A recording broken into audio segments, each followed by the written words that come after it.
few coaches have been a better fit at Notre Dame than Ara Parseghian. This was no mere fit, this was a bespoke suit, although only as a figure of speech.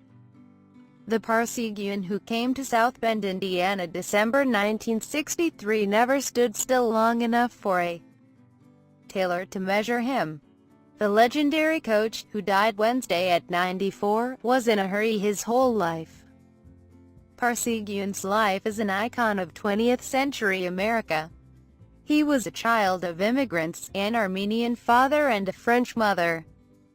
He excelled in sports at South Akron, Ohio High, where the editor of the yearbook declared in print that someday Parseghian would coach football. At Notre Dame, he checked that box at age 40. Already a veteran of 13 seasons as a college head coach, Parseghian wore clip-on ties, beltless slacks and shoes without laces, all to save time. "Seems like I'm always in a rush," he said in Sport magazine in 1964. "I'm always in a rush.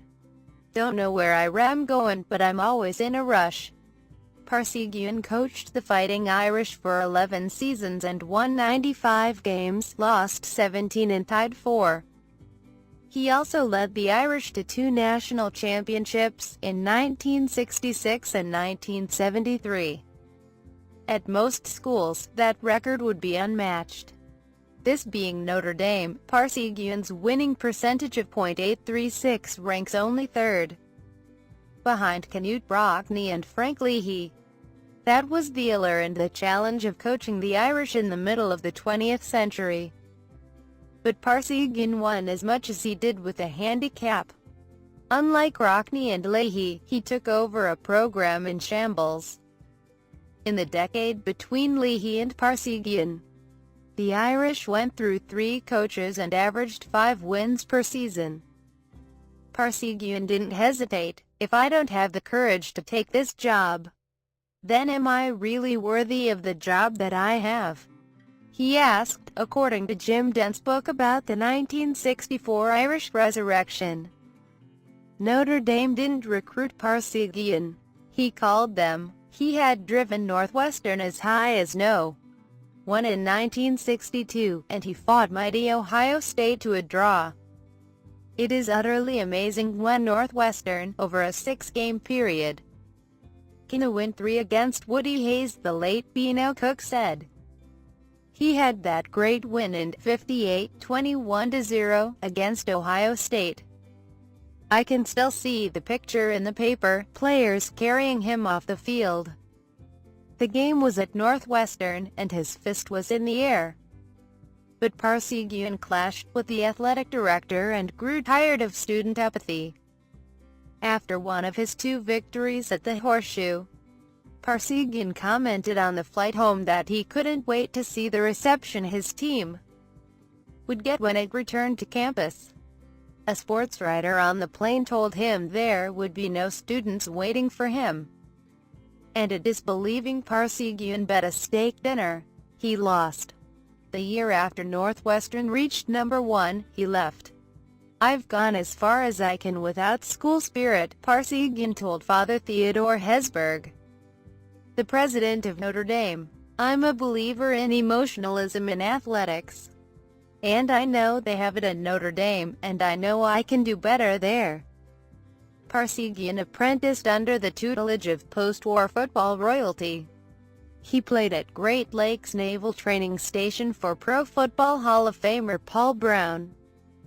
After leaving the Navy, he enrolled at Miami, Ohio, to play for another Hall of Fame coach, Sid Gilman. After 1 season of professional football, he returned to campus as an assistant coach to Hayes. And when Hayes left after 2 seasons for Ohio State, Parseghian replaced him. He was 27 years old. He did his part to sustain Miami's reputation as the cradle of coaches, and after 5 seasons, he left for Northwestern. Parseghian methodically built the Wildcats as best he could. But Northwestern didn't have the bodies, physically or numerically, to last the length of the Big Ten schedule. In 8 seasons, Parseghian went 3-6, 3-5-1, but only 10-19 after October.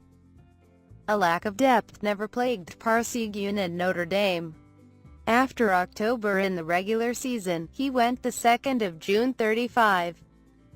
4 of those losses came at the hands of John McKay's USC Trojans. Every great coach has a guy on the opposite sideline who gives him trouble.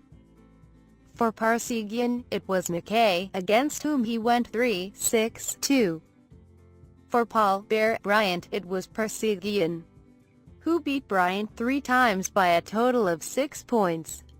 That's not to mention 1966, when Parseghian nabbed his first national championship in spite of an infamous 10-10 tie against number 2 Michigan State, while 11-0 Alabama fumed at number 3.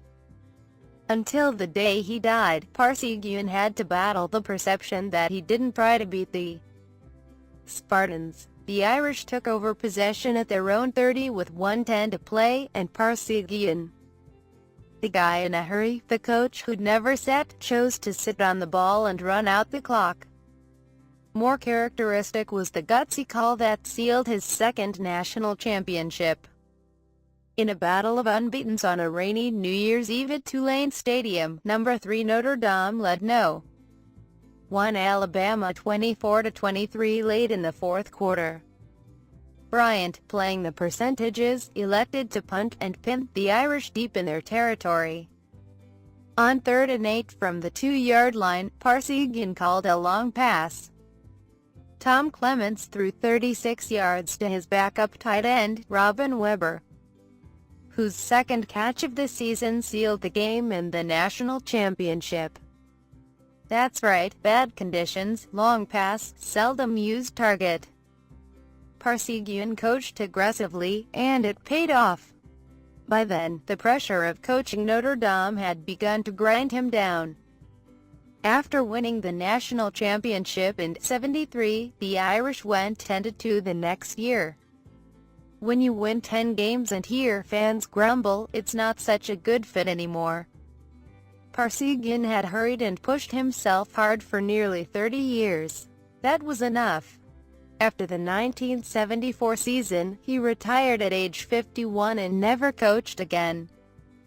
Dan Devine replaced him, and in his 3rd year, with juniors and seniors recruited by Parseghian, Devine won a national championship. That was 40 years ago. Notre Dame has won one since, in 1988. Notre Dame will miss Ara Parseghian. It has been missing him on the field for a long time.